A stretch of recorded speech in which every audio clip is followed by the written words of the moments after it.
السلام علیکم ورحمۃ اللہ وبرکاتہ۔ الحمد للہ وکفیٰ وسلام علی عبادہ الذین اصطفیٰ، اما بعد۔ قال النبی صلی اللہ علیہ وسلم عن ابی ہریرہ رضی اللہ عنہ قال قال رسول اللہ صلی اللہ علیہ وسلم المسلم من سلم المسلمون من لسانه ويده والمؤمن من امن الناس على دمائهم واموالهم او كما قال النبي صلی اللہ علیہ وسلم۔ حضرت ابو ہریرہ رضی اللہ عنہ سے روایت ہے کہ اللہ کے نبی صلی اللہ علیہ وسلم نے ارشاد فرمایا، مسلمان وہ ہے جس کی زبان اور ہاتھ سے دوسرے مسلمان محفوظ رہیں، اور مومن وہ ہے کہ لوگوں کو اس کی طرف سے اپنے جان و مال کو کوئی خطرہ نہ ہو۔ محترم سامعین کرام، اس حدیث میں اللہ کے نبی صلی اللہ علیہ وسلم نے ایک مسلمان کی بعض امتیازی خصوصیات بیان فرما کر دین کے ایک بڑے وسیع شعبے کی طرف توجہ دلائی ہے، جسے لوگ ناواقفیت کے سبب دین کا شعبہ نہیں سمجھتے۔ بعض لوگوں کا خیال یہ ہے کہ دین صرف چند عقائد، نماز، روزے اور کچھ مخصوص عبادتوں کا نام ہے، اور ان عبادتوں کو بجا لانے کے بعد انسان اپنے عام روزمرہ کی زندگی میں آزاد اور خود مختار ہے۔ حالانکہ واقعہ یہ ہے کہ اسلام نے جہاں ہمیں نماز، روزے اور دوسری عبادتوں کی تعلیم دی ہے، وہاں زندگی کے ہر شعبے میں ایسی تعلیمات عطا کی ہے جن پر عمل کر کے ہم اپنے معاشرے کو جنت کا نمونہ بنا سکتے ہیں۔ اور حقیقت یہ ہے کہ اسلام کی تعلیمات میں صرف 1/4 حصہ عقائد اور عبادات پر مشتمل ہے، اور باقی 3/4 تعلیمات، معاملات، اخلاق اور معاشرت سے متعلق ہے۔ دین کے ان اہم شعبوں میں سے ایک اہم شعبہ معاشرت ہے، جس میں دوسرے انسانوں کے ساتھ میل جول اور باہم زندگی گزارنے کے آداب بتائے گئے ہیں۔ جو حدیث آپ کو سنائی گئی ہے اس میں اللہ کے نبی علیہ السلام نے اسلام کی معاشرتی تعلیمات کا نہایت جامع خلاصہ بیان فرما دیا ہے، کیونکہ اسلام نے معاشرت سے متعلق جتنے احکام دیے ہیں ان کا آخری مقصد یہ ہے کہ اپنی ذات سے کسی بھی مسلمان بلکہ کسی بھی انسان کو کسی قسم کی تکلیف نہ پہنچنے دی جائے۔ رسول اللہ صلی اللہ علیہ وسلم نے اسلامی زندگی کے اس اصول کو انتہائی پرزور طریقے سے ذہن نشین کرانے کے لیے فقرہ ارشاد فرمایا ہے کہ مسلمان در حقیقت وہی ہے جس کے ہاتھ اور زبان سے دوسرے مسلمان محفوظ رہیں، یعنی دوسروں کو تکلیف پہنچانے سے احتراز اسلام کا وہ بنیادی نشان ہے جس سے ایک مسلمان پہچانا جانا جاتا ہے۔ لہذا جو شخص دوسروں کو تکلیف پہنچاتا ہے وہ قانونی اور لفظی اعتبار سے خواہ مسلمان ہی کہلائے، لیکن ایک سچے مسلمان کی حقیقی صفات اور بنیادی علامتوں سے کوسوں دور ہے۔ پھر اس حدیث کے پہلے جملے میں تو الفاظ یہ ارشاد فرمائے گئے ہیں کہ مسلمان وہ ہے جس کی زبان اور ہاتھ سے دوسرے مسلمان محفوظ رہیں، لیکن اگلے ہی جملے میں ارشاد فرمایا کہ لوگوں کی جان و مال کو اس سے کوئی خطرہ نہ ہو۔ من سلم الناس من لسانہ ویدہ، یعنی جس کے ہاتھ اور زبان سے تمام لوگ محفوظ رہے۔ تو اس سے معلوم ہوا کہ مسلمان کا کام یہ ہے کہ وہ کسی بھی انسان کو تکلیف نہ پہنچائے، خواہ وہ انسان مسلمان ہو یا غیر مسلم۔ اسی لیے جس طرح کسی مسلمان کی ایذا رسانی سے بچنا مسلمان کے لیے ضروری ہے، اسی طرح کسی غیر مسلم کو بھی بلا وجہ پریشان کرنا یا تکلیف پہنچانا اسلام میں سراسر حرام ہے۔ پھر اس حدیث میں ہاتھ اور زبان کا ذکر محض اس لیے کر دیا گیا ہے کہ عام طور سے ایذا رسانی انہی راستوں سے ہوتی ہے، ورنہ حدیث کا مقصد یہ ہے کہ لوگوں کو کسی بھی طرح کسی قسم کی کوئی تکلیف نہ پہنچے، نہ ہاتھ سے، نہ زبان سے، اور نہ کسی اور طریقے سے۔ ہاتھ سے تکلیف پہنچانے کا مطلب تو ظاہر ہے کہ اس میں ناحق مار پیٹ، لڑائی جھگڑا وغیرہ داخل ہے، لیکن زبان سے تکلیف پہنچانے میں بے شمار گناہ آ جاتے ہیں، جیسے کہ جھوٹ ہے، دھوکہ ہے، فریب ہے، بدعہدی ہے، کسی کی غیبت ہے، کسی کی چغل خوری ہے، گالی گلوچ ہے، یا کوئی بھی ایسی بات کہنا جس سے دوسرے کا دل ٹوٹے یا اسے ذہنی یا جسمانی اذیت میں مبتلا ہونا پڑے، اور ان کے علاوہ بھی دوسرے کو تکلیف پہنچانے کے جتنے طریقے تصور میں آ سکتے ہیں ان سب کو اس حدیث میں ایسا ہی حرام قرار دیا گیا ہے جیسے چوری، ڈاکہ، شراب نوشی اور دوسرے کبیرہ گناہ حرام ہے۔ چنانچہ اسلام نے اپنے ہر حکم میں دوسروں کو تکلیف سے بچانے کا خاص اہتمام کیا ہے۔ مثلاً حکم یہ ہے کہ جمعے کے روز جب مسجد میں جاؤ تو لوگوں کی گردنیں پھلانگ کر آگے بڑھنے کی کوشش نہ کرو، بلکہ جہاں جگہ ملے بیٹھ جاؤ۔ اسی طرح جمعے کے لیے جاؤ تو نہا دھو کر جاؤ تاکہ کوئی بدبودار چیز کھا کر نہ جاؤ،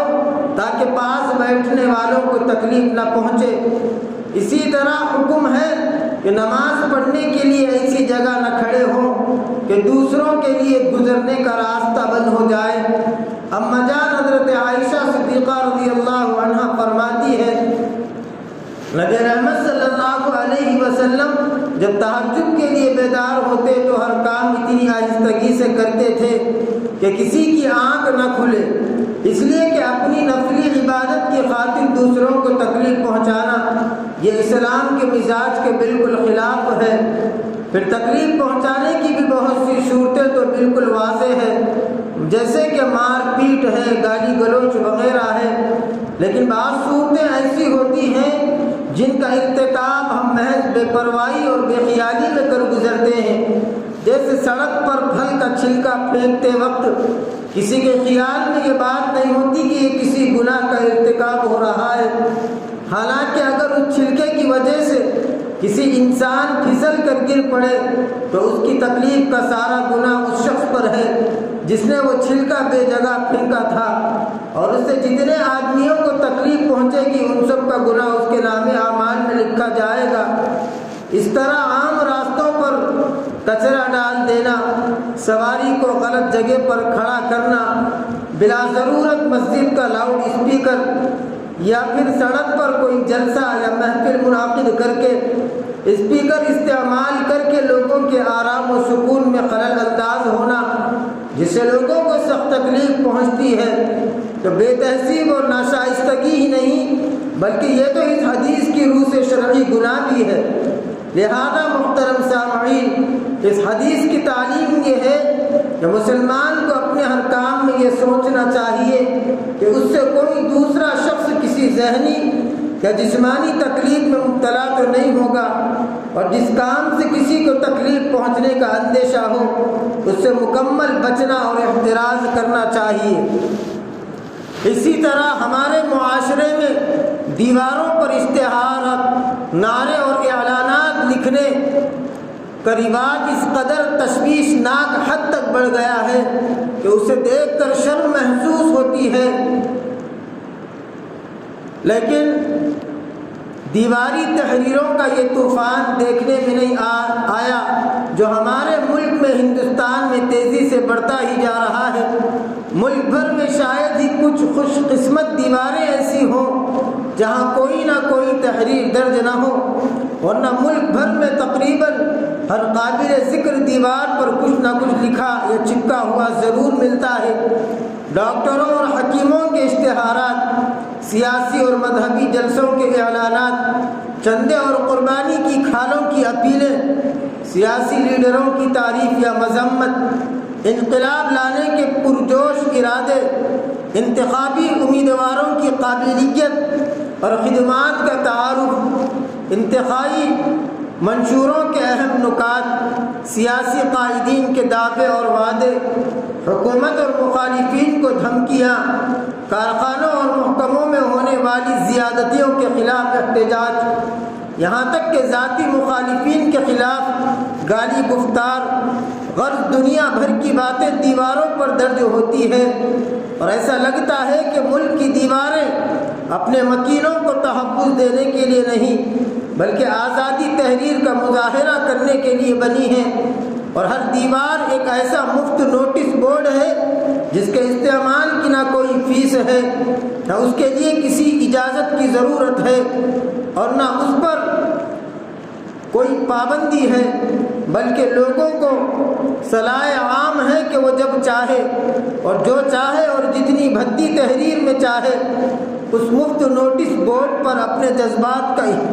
اظہار کرنے کے لیے لکھ جائے، اور کسی ہلدی فیکٹری کے بغیر اپنی پبلکسٹی کو حیات دوام عطا کر دے، کیونکہ جو بات اس نوٹس بورڈ پر لکھ دی گئی وہ ایسا نوشتہ دیوار بن گئی کہ وقت گزر جانے کے بعد بھی اس کی آب و تاب میں فرق نہیں آتا۔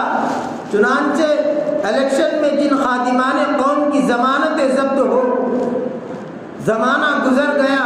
ان کے واحد نمائندہ ہونے کی گواہی آج بھی دیواروں پر ثابت ہے۔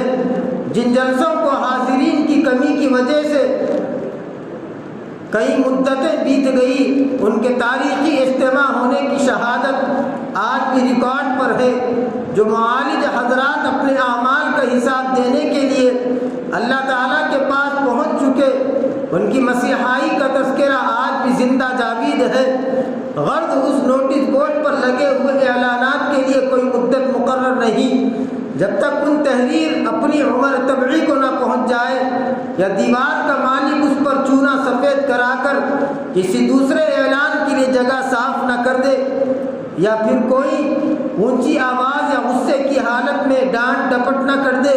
کہ یہاں پر پوسٹر لگانا منع ہے۔ اس وقت تک ہمارے اندر تبدیلی اور سدھار نہیں آیا۔ ایک مرتبہ ایک بہت بڑے عالم دین نے بیان فرمایا کہ مجھے ایک مرتبہ ایک پرائیویٹ کالج میں ایک ضرورت سے جانا پڑا۔ وہاں ان دنوں یونین کے انتخابات ہو رہے تھے۔ میں نے دیکھا کہ کالج کی صرف 4 دیواری ہی نہیں، مرکزی عمارت کا بیرونی حصہ بھی نعروں اور اشتہارات سے پٹا پڑا ہے، اور میں نے باقاعدہ جائزہ لے کر دیکھا تو اس عمارت میں کوئی 1 فٹ جگہ بھی ایسی نہ تھی جس پر کچھ نہ کچھ لکھا ہوا نہ ہو، اور بلا مبالغہ اس درسگاہ کی بلڈنگ باہر سے بے بسی کے عالم میں ایسی لگ رہی تھی جیسے کسی غذا پر مکھیاں چمٹ گئی ہو اور انہوں نے اس کی شکل تک چھپا دی ہو۔ فرمایا یہ بھی گناہ میں داخل ہے۔ دیواری تحریروں کے اس اندھا دھند استعمال سے پوری قوم کی تہذیب اور شائستگی کے بارے میں جو برا اثر قائم ہوتا ہے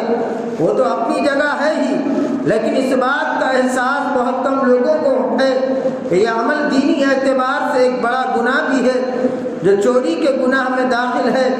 ظاہر ہے کہ اکثر و بیشتر یہ تحریریں ایسی دیواروں پر لکھی جاتی ہے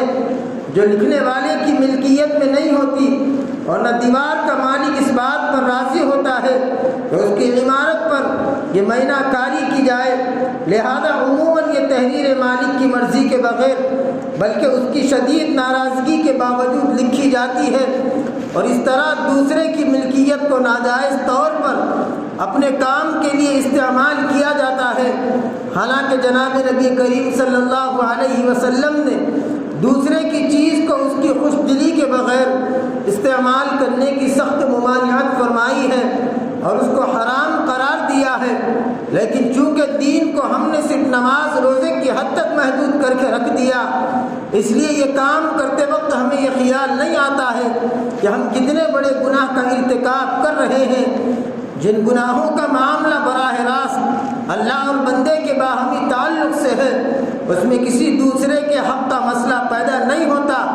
ان کا حال تو یہ ہے کہ جب کسی انسان کو ندامت ہو اور سچی توبہ کی توفیق ہو جائے وہ معاف ہو جاتے ہیں، لیکن جن گناہوں کا تعلق حقوق العباد سے ہے اور ان کے ذریعے کسی بندے کا حق پامال کیا گیا ہے، وہ صرف توبہ سے معاف نہیں ہوتے جب تک متعلقہ حقدار معاف نہ کرے۔ اسی لیے اہم اعلان و اشتہار کے جوش میں جن جن اللہ کے بندوں کا حق پامال کر کے ان کی املاک میں ناجائز تصرف کرتے ہیں، جب تک وہ سب معاف نہ کرے اس گناہ کی معافی اللہ کے یہاں ممکن نہیں۔ جو حکم دیواروں پر تحریر لکھنے کا ہے وہی پوسٹر چپکانے کا بھی ہے۔ اگر قرائن سے اندازہ ہو کہ دیوار کا مالک اپنی دیوار پر پوسٹر چسپاں کرنے کو پسند نہیں کرے گا تو اس دیوار پر اشتہار لگانا بھی شرعاً جائز نہیں ہے۔ ہاں اگر کوئی جگہ اعلانات اور اشتہارات ہی کے لیے مخصوص ہے، جیسے مساجد میں یا بعض عوامی مقامات پر اس کا انتظام کیا جاتا ہے، یا کسی دیوار کے مالک سے اجازت لے لی گئی ہے، یا اس بات کا یقین ہے کہ وہ پوسٹر چسپاں کرنے کی بخوشی اجازت دے دے گا، تو بے شک بات دوسری ہے۔ حدیث کی کتابوں میں یہ واقعہ مشہور و معروف ہے۔ ایک مرتبہ نبی رحمت صلی اللہ علیہ وسلم کو شہر میں چلتے ہوئے تیمم کرنے کی ضرورت پیش آ گئی۔ آپ علیہ السلام نے ایک قریبی دیوار پر جا کر تیمم فرمایا۔ اس واقعے پر بحث کرتے ہوئے علماء فقہاء نے یہ سوال اٹھایا ہے، آپ صلی اللہ علیہ وسلم نے کسی دوسرے شخص کی دیوار پر تیمم کیسے فرما لیا؟ پھر اس کا جواب دیا ہے کہ تیمم کرنے سے دیوار کو کوئی نقصان نہیں پہنچتا، اور یہ بات واضح تھی کہ کوئی بھی شخص اپنی دیوار سے تیمم کرنے کو منع نہیں کر سکتا، اسی لیے آپ صلی اللہ علیہ وسلم نے اجازت دینے کی ضرورت نہیں سمجھی۔ یہ جواب تو اپنی جگہ ہے، لیکن سوچنے کی بات یہ ہے کہ جب تیمم جیسے بے ضرر کام کے بارے میں یہ سوال پیدا ہو رہا ہے تو دیواروں کو جان بوجھ کر خراب کرنے کی اجازت کیسے ہو سکتی ہے؟ یہ شبہ نہ ہونا چاہیے کہ معاشرے میں ان دیواری تحریروں کا اتنا رواج عام اور لوگوں کا اس سے منع نہ کرنا اس بات کی علامت ہے کہ لوگ اپنی دیواروں کے اس استعمال پر راضی ہو گئے ہیں، اور حقیقت یہ ہے کہ لوگ راضی نہیں، بے بس ہیں۔ ہمارے ایک دوست نے اپنی مکان کی چار دیواری پر تازہ رنگ کرایا تو کچھ حضرات اس نادر موقع سے فائدہ اٹھانے کے لیے اسی دن پہنچ گئے اور اس صاف شفاف دیوار پر اپنی خوشنویسی کا مظاہرہ شروع کر دیا۔ ہمارے دوست نے ان سے التجا کی کہ یہ دیوار آج ہی سفید ہو کر تیار ہوئی ہے، کم از کم کچھ دن کے لیے اسے معاف کر دے، لیکن اس کا نتیجہ یہ نکلا کہ گھر میں پتھر آنے شروع ہو گئے۔ انہوں نے سوچا کہ گھر والوں کے زخمی ہونے اور شیشوں کے ٹوٹنے سے بہتر ہے کہ دیوار کی بس زیبی گوارا کر لی جائے، چنانچہ وہ چپ ہو کر بیٹھ گئے اور نوشتہ دیوار پڑھ لیا۔ ظاہر ہے کہ اگر ان حالات میں لوگ چپ رہے تو ان کی خاموشی کو رضامندی سمجھنا ان پر دوہرا ظلم نہیں تو اور کیا ہے۔ اسی لیے ان گزارشات کا مقصد یہ ہے کہ خدا نہ کرے کسی کی دل آزاری نہیں، نہ صرف تنقید برائے تنقید پیش نظر ہے، مقصد صرف یہ ہے کہ معاشرے میں کسی غلط کام کے رواج پا جانے سے بعض اوقات اس کے غلط ہونے کی طرف توجہ نہیں ہوتی اور لوگ ایک دوسرے کی دیکھا دیکھی وہ غلطی کرتے چلے جاتے ہیں۔ ہم دن رات نہ جانے اس طرح کی کتنی غلطیاں کرتے ہیں، لیکن جب کبھی از خود یا کسی کے توجہ دلانے سے ایک مرتبہ توجہ ہو جاتی ہے تو پھر اس غلطی پر اصرار نہیں ہونا چاہیے۔ مجھے امید بلکہ یقین ہے کہ بہت سے حضرات صرف اس لیے دیواروں پر لکھنے میں کوئی عیب محسوس نہیں کرتے کہ انہیں اس کے گناہ ہونے کا علم نہیں یا اس کی طرف دھیان نہیں ہوا۔ اگر ان کو توجہ ہو جائے گی تو وہ یقیناً یہ عمل ترک کر دیں گے، اور خود میرے علم میں ایسی مثالیں ہیں کہ لوگ ایک مدت تک عام رواج کی وجہ سے یہ کام کرتے رہے، لیکن توجہ ہو جانے کے بعد انہوں نے یہ طریقہ چھوڑ دیا اور اس کی وجہ سے اپنے نقصان کی بھی پرواہ نہیں کی۔ خدا کرے کہ ہمارے معاشرے میں یہ روایت قائم ہو، فروغ پائے اور ترقی کرے، اور ہم اپنے دین کی ان سنہری تعلیمات کے ذریعے ایک پاکیزہ اور صاف ستھرا ماحول پیدا کرنے کی لگن پیدا کر سکے۔ جب ضمیر کے تقاضے سے بے قاعدگیاں کم ہوں گی تو جو لوگ دھاندلی سے بے قاعدگیاں کرتے ہیں انشاءاللہ انہیں لگام دینے کا راستہ بھی ملے گا۔ اسی طرح جو چیزیں کسی شخص کی ذاتی ملکیت میں ہوتی ہیں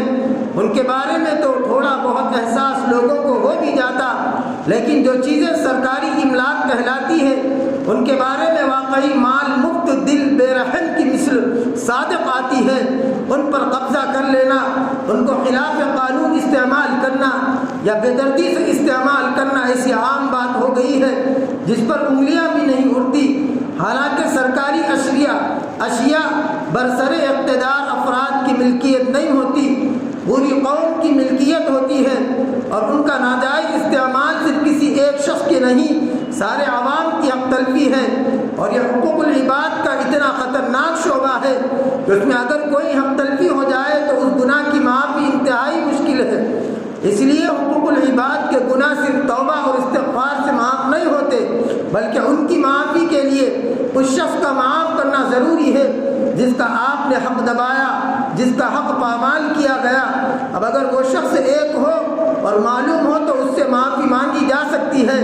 لیکن سرکاری املاک کے حقدار چونکہ سارے عوام ہیں، اس لیے اگر کبھی ندامت اور توبہ کی توفیق ہو تو آدمی کس کس سے معافی مانگتا پھرتا ہے۔ اسی لیے ان باتوں کو مد نظر رکھنا چاہیے جو ہمارے معاشرے میں بری طرح پھیلی ہوئی ہے۔ سرکاری زمینوں پر تجاوزات اسی قسم کی غاصبانہ کارروائی ہے جس کا تعلق حقوق العباد کے اس سنگین شعبے سے ہے۔ ہمارے علماء نے فقہ کی کتابوں میں اس مسئلے پر بحث کی ہے کہ جس شخص کا مکان سڑک کے کنارے واقع ہو وہ اپنی کھڑکی پر سائبان لگا سکتا ہے یا نہیں، اور اگر لگا سکتا ہے تو زیادہ سے زیادہ کتنا لمبا چوڑا۔ حالانکہ سائبان لگانے سے زمین کے کسی حصے پر قبضہ نہیں ہوتا، بالکونی نکالنے سے زمین کے کسی حصے پر قبضہ نہیں ہوتا، بلکہ فضا کا بہت تھوڑا سا حصہ استعمال ہوتا ہے۔ تو اسی لیے جو قانون کی اور سرکاری املاک ہے، ناجائز طریقے سے اس کا استعمال کرنا بھی اسلام اس کی اجازت نہیں دیتا ہے۔ ہمارے معاشرے میں تجاوزات کوئی قابل ذکر عیب ہی نہیں رہے، جس کا جی چاہتا ہے وہ اپنے مکان یا دکان کے گرد یا پوری کی پوری سرکاری زمین پر قبضہ جما کر بیٹھ جاتا ہے، بلکہ ہمارے گرد و پیش میں جس طرح یہ تجاوزات پھیلے ہوئے ہیں ان میں ایک نہیں کئی گناہ بے وقت جمع ہے۔ اول تو عوامی زمین پر ناجائز قبضہ ہی بڑا سنگین گناہ ہے۔ دوسرا، عموماً ان تجاوزات سے راستہ چلنے والوں کو بڑی تکلیف ہوتی ہے۔ اپنی سواریوں کو، گاڑیوں کو ناجائز طریقے پر اس کو کھڑا کر دینا دوسروں کے لیے یہ تکلیف کا ذریعہ بن جاتی ہے۔ اسی لیے اللہ کے نبی علیہ الصلاۃ والسلام کی ان چیزوں پر بڑی سخت وعید آئی ہے۔ اسی لیے فرمایا حقوق اللہ سے زیادہ میرے پیارے بھائیوں حقوق العباد کی اسلام میں بہت بڑی اہمیت داخل ہے۔ آج ہم حقوق اللہ مکمل طور پر ادا کر رہے ہیں، لیکن حقوق العباد کے اندر ہر فرد سے الگ الگ طریقے کی غلطیاں ہو رہی ہیں۔ اسی لیے حدیث کے اندر نبی رحمت صلی اللہ علیہ وسلم نے ارشاد فرمایا المسلم من سلم المسلمون من لسانہ و یدہ، مسلمان تو وہ ہے کہ جس کی زبان اور ہاتھ سے دوسرا مسلمان محفوظ رہے۔ زبان کے اندر علماء نے بیان فرمایا کہ کئی طرح کے گناہ داخل ہے۔ ہم نے کسی کی تحقیر و تذلیل زبان سے کر دی، ہم نے کسی کی چغل خوری زبان سے کر دی، ہم نے کسی کی غیبت زبان سے کر دی۔ کوئی ہمارے پڑوس والوں کی تحقیق اور تفتیش کے لیے یا دریافتی کے لیے آپ کے مکان پر آ جائے، آپ اس کے تعلق سے غیر غلط باتیں اضافہ کر کے بیان کر دے یا اس کی چغل خوری کر دے، فرمایا اس نے حق تلفی کی ہے۔ جب تک اس بندے سے معافی نہ مانگ لے اس وقت تک اللہ کے یہاں معافی نہیں مل سکتی۔ جب اللہ کے یہاں معافی نہیں مل سکتی تو پھر ہماری کوئی عبادت قابل قبول نہیں ہو سکتی۔ یہ آنے والا مہینہ شعبان کا مہینہ ہے اور 15 شعبان کی رات شب برات کی رات ہے۔ یہ گناہوں کا سیزن والی رات ہے۔ شعبان کا مہینہ یہ اپنے مغفرت اور بخشش کرانے کا مہینہ ہے، اور اس کے اندر جو شعبان کی رات شب برات کی رات ہے اس کے متعلق حدیث کتابوں میں لکھا گیا ہے اگر کسی بندے کے نام اعمال میں حقوق العباد میں حق تلفی ہوئی ہو، اللہ تبارک و تعالیٰ نے بیان فرمایا میں معافی نامہ نہیں دے سکتا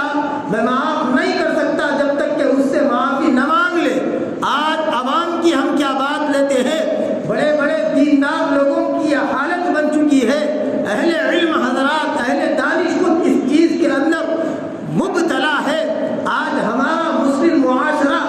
بربادی اور اس کی ہلاکت کی سب سے بڑی وجہ یہ ہے، اللہ کے نبی علیہ السلام نے دین کے 4 حصے بیان فرمایا دین کا جو چوتھائی حصہ ہے، چوتھا جو حصہ ہے وہ حصہ عبادات سے متعلق ہے، حقوق اللہ سے متعلق ہے، اور جو دین کا تہائی حصہ ہے 75% جو دین کا حصہ ہے، فرمایا وہ معاشرت، انسانیت اور اخلاق کی تعلیمات ہے۔ آج ہمارے اخلاق بگڑ چکے ہیں۔ آج معاشرے کے خراب ہونے کی سب سے بڑی وجہ میرے بھائیوں آج ہماری بد اخلاقی ہے۔ آج ہمارے معاملات بگڑے ہوئے ہیں، آج ہمارے تعلقات بگڑے ہوئے ہیں،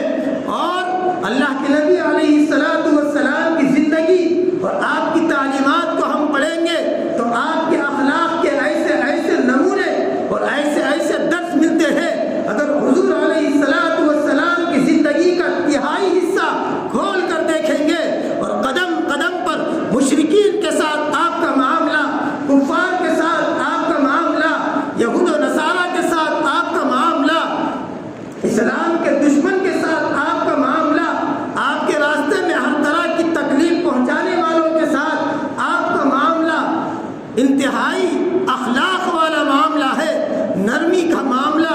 شفقت والا معاملہ ہے۔ حضور کی زندگی اخلاق کو ہم پڑھیں گے، اور اگر آج کے نام لیوا مسلمان اپنی زندگی کا جائزہ لیں گے، جو خود کو مسلمان کہتے، جو خود کو دیندار کہتے، جو خود کو مسجد کا امام کہنے والے، جو خود کو مسجد کا مؤذن کہنے والے، جو خود کو مدرسے کا ناظم کہنے والے، جو خود کو مدرسے کا استاذ معلم کہنے والے، بچوں کو قرآن کی تعلیم کا لقب دینے والے اور دینی ادارے قائم کرنے والے، دعوت کا کام کرنے والے، اللہ کی طرف لوگوں کو بلانے والوں کی زندگی کو ہم اگر دیکھیں گے اور حضور کی سیرت کو اور آپ کے زندگی کے کفار یہود و نصارہ کے ساتھ معاملات کو دیکھیں گے، ایسا معلوم ہوتا ہے حضور نے جو حجۃ الوداع کے موقع پر ممبر پر کھڑے ہو کے جو اعلان فرمایا، الیوم اکملت لکم دینکم واتممت علیکم نعمتی ورضیت لکم الاسلام دینا، اے صحابہ، اے میرے پیارے صحابہ،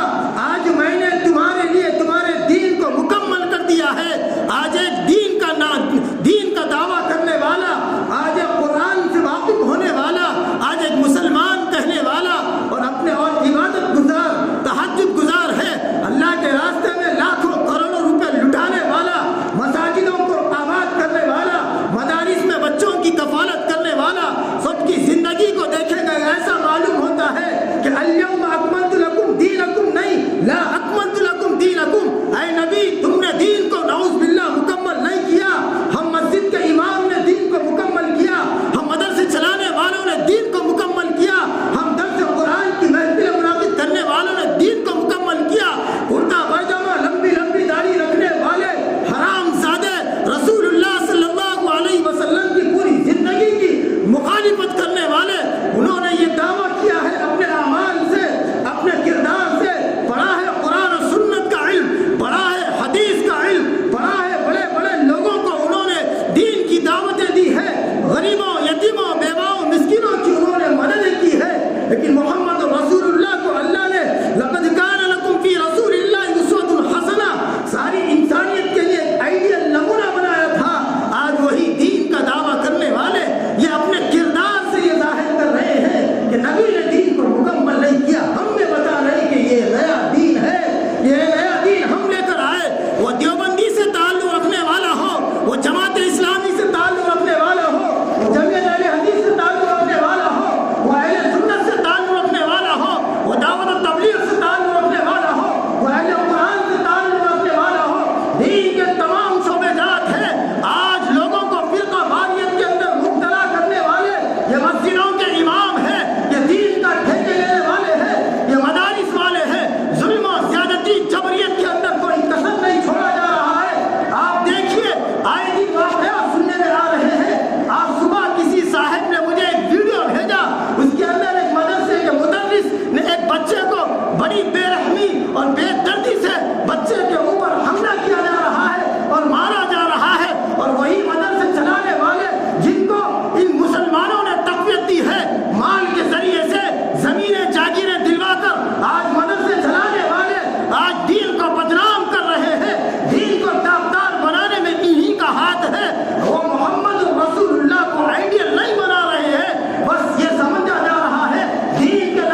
جب قیامت کی نشانیوں میں سب سے بڑی نشانی یہ ہے کہ آج مساجد کے ذمہ دار جو بن کر بیٹھے ہوئے ہیں، غنڈے قسم کے آوارہ لچے لفنگے مسجدوں میں صدور بن کر بیٹھے ہوئے ہیں، آج دینی تنظیمیں کرنے والے ان کے گھرانے کا اگر جائزہ لیا جائے تو ان کے گھرانوں کی کیفیت یہ ہے، خود گھر کے اندر حرام خوری اور ناجائز قبضہ کیا جا رہا ہے، اور باہر دین کا کام کرنے والوں کو 40 حضرات کو کھانا کھلایا جا رہا ہے، اللہ کے راستے میں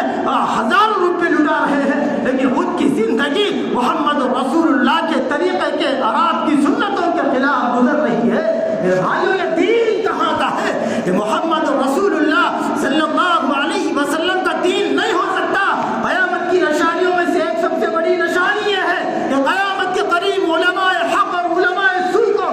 الگ الگ کر دیا جائے گا۔ قیامت کے قریب علماء سو پیدا ہوں گے، برے علماء پیدا ہوں گے، برے امام پیدا ہوں گے، جن کی نظر صرف لوگوں کی جیبوں پر رہے گی، جو اللہ کے گھر کی خدمت اللہ کا گھر نہیں بلکہ اپنے مال کمائی کا ذریعہ سمجھ کر رہے ہیں۔ آج ہر طرف سے میرے بھائیوں محمد رسول اللہ کے دین کو، محمد رسول اللہ کے دین کو بدنام کیا جا رہا ہے۔ آپ علیہ السلام کے دین کے نام پر ربیع الاول کے مہینے میں 12 ربیع الاول کے نام پر بھیک مانگ کر چندہ لے کر ناجائز طریقے پر اس پیسوں کا استعمال کرتا ہے۔ کون ہے اس کے ذمہ دار؟ وہ مالدار لوگ ہیں، وہ کروڑ پتی ارب پتی ہے۔ میدان حشر میں ایک ایک کا گلا پکڑا جائے گا۔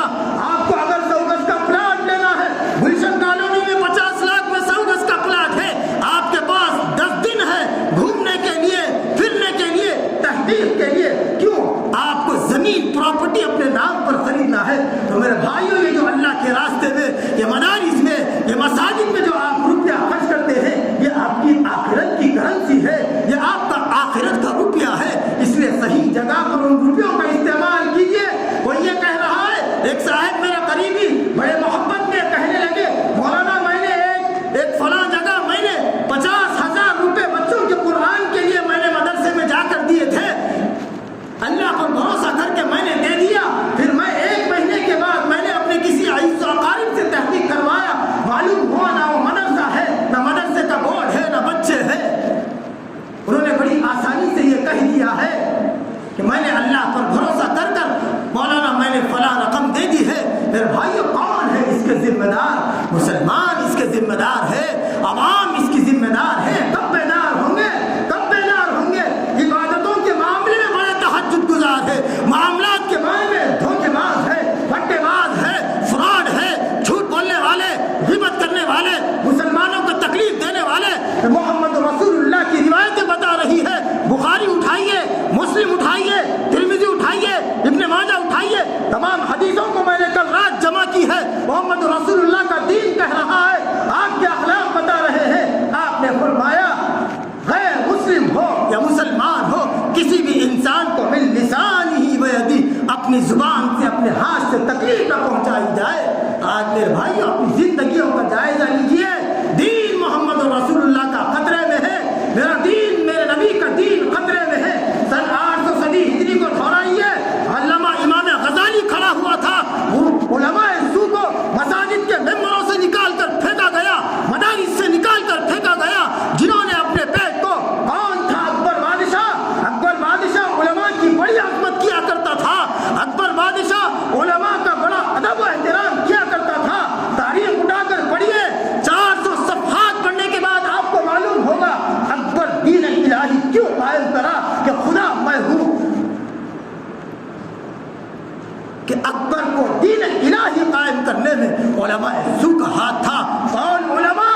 اردو چھوٹی موٹی بولنے والے نہیں، وہ علماء ابو الفضل فیضی، جس کی سیرت انٹرنیٹ پر سرچ کیجئے، تحقیق کیجئے۔ ابو الفضل فیضی، الف سے لے کر یا تک کے جتنے حروف ہیں، اس کے اندر سے بغیر نقطے والے حروف، جس پر نقطہ نہیں ہے، الف، با، تا، زا چھوڑیے،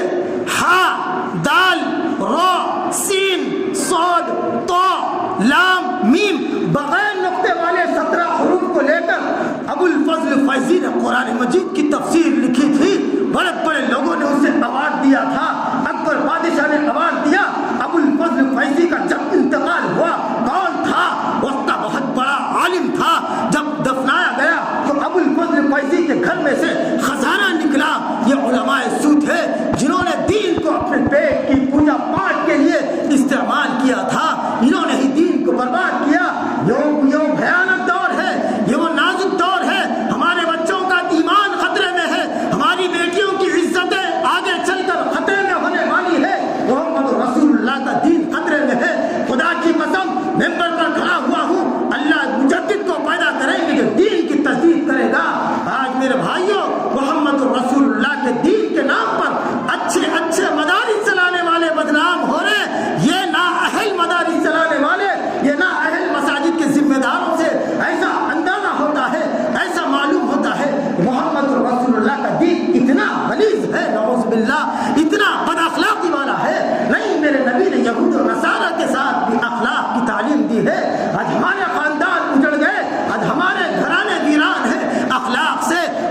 لعنت ہے من قال هلك الناس فهو اهلكم، جو یہ کہے گا وہ خود ہلاک و برباد ہو جائے، میں اس کو بد دعا دیتا ہوں۔ میرے نبی نے ہندو کے ساتھ بھی اخلاق کی تعلیم دی ہے۔ آج ہم کلمہ کو بھائی رکھ کر، میرے بھائیوں آنے والا مہینہ شعبان کا ہے، شب برات آنے والی ہے، اگر اولاد کا باپ سے تعلقات میں بگاڑ ہے، معافی مانگ لے، باپ بیٹے کی نہ بنتی معافی مانگ لے، میاں بیوی کی نہ بنتی معافی مانگ لے، ایک بھائی کی دوسرے بھائی سے نہ بنتی معافی مانگ لے، ایک پڑوسی دوسرے پڑوسی کے تعلق سے ناراض ہے، دل میں میل ہے، معافی مانگ لے، مسجد کا امام اور مصلیوں کے تعلقات میں بگاڑ ہے، معافی مانگ لے۔ 15 شعبان کی رات، شب برات کی رات مغفرت نہیں ہو سکتی، یہ میری بات نہیں ہے، یہ کسی مولوی کی بات نہیں ہے، یہ محمد رسول اللہ کا فرمان ہے۔ وہ تمہاری تہجدیں بیکار، وہ تمہاری عبادتیں بیکار، وہ تمہارا نماز پڑھنا بیکار، وہ تمہاری تلاوت کرنا بیکار ہے، جب تک یہ دل ہے نا، یہ دل صاف نہ ہو، یہ دل صاف نہ ہو، یہ دل پاکیزہ ہونا ضروری ہے۔ اور یہ دل کیسے پاک ہوگا؟ جب بندہ اپنے آپ کو یہ سمجھے میں سب سے بڑا عاجز انسان ہوں، میں کمزور ہوں، میں سب سے بڑا گنہگار ہوں۔ بڑے بڑے اللہ والوں نے جسم بیچنے والی عورت کو نیک بنا دیا، بڑے بڑے اللہ والوں نے چوروں کو اللہ کا ولی بنایا، ڈاکوؤں کو اللہ کا ولی بنایا۔ آج ایک مسلمان ایک بے نمازی کو اور آج ایک جھوٹ سچ بولنے والا، جھوٹ بولنے والے کو مسلمان حقیقی معنی میں کیوں نہیں بنا سکتا؟ اس لیے کہ آج ہر شخص اپنی مفاد کے لیے زندگی گزار رہا ہے۔ دنیا میں لاکھوں کروڑوں تم نے کمایا ہے، لیکن آخرت کی کرنسی جمع کر لو۔ آج تمہارے جیب میں دنیا کے بینک کے ATM کارڈ موجود ہے، آخرت کا ATM کارڈ بھی جمع کر لو۔ خدا کی قسم کسی مسجد کا امام تمہاری قبر پر آ کر فاتحہ نہیں پڑھے گا، کوئی تمہارا سگا بیٹا تمہاری قبر پر آ کر سورہ یاسین پڑھ کر تمہاری مغفرت کی دعا نہیں کرے گا۔ قبر کی اندھیری رات، آج کوئی بڑا کروڑ پتی ہے، ارب پتی ہے، اگر گھر میں روشنی چلی جائے تو وہ ایک کال کرے گا، فون کرتے ہی روشنی لگانے والا آ کے اپنے گھر کو روشن کر دے گا۔ وہ قبر کی اندھیری رات میں کوئی تمہارے ساتھ آنے والا نہیں ہے۔ وہ قبر کے اندھیرے کو روزانہ بستر پر جانے سے پہلے یاد کرو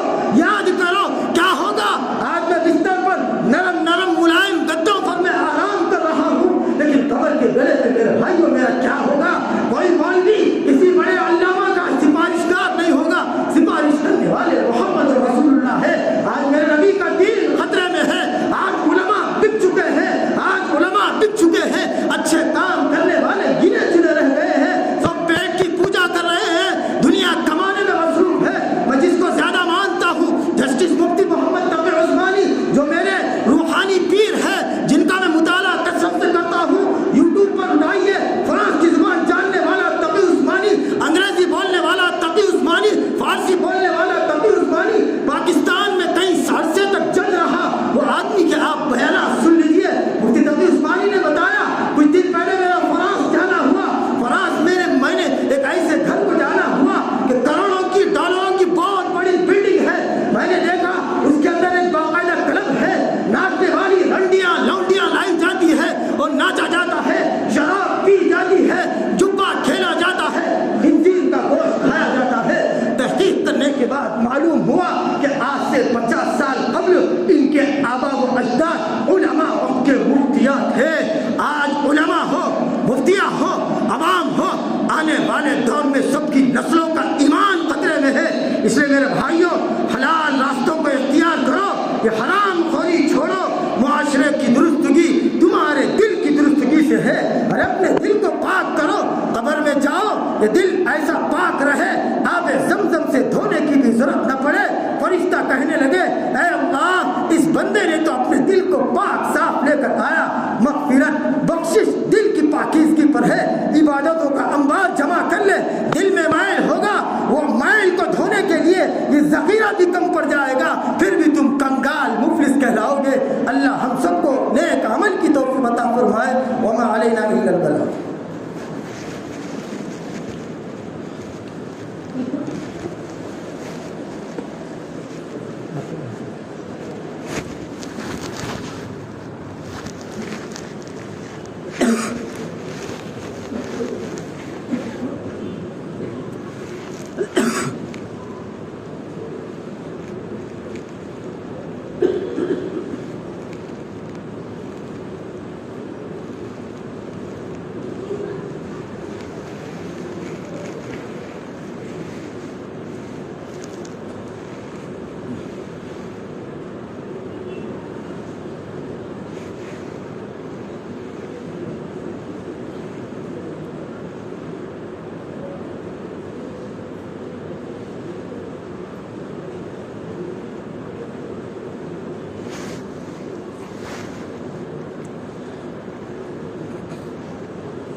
الله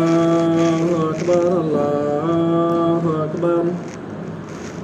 الله أكبر الله أكبر أشهد أن لا إله إلا الله أشهد أن لا إله إلا الله أشهد أن محمدا رسول الله أشهد أن محمدا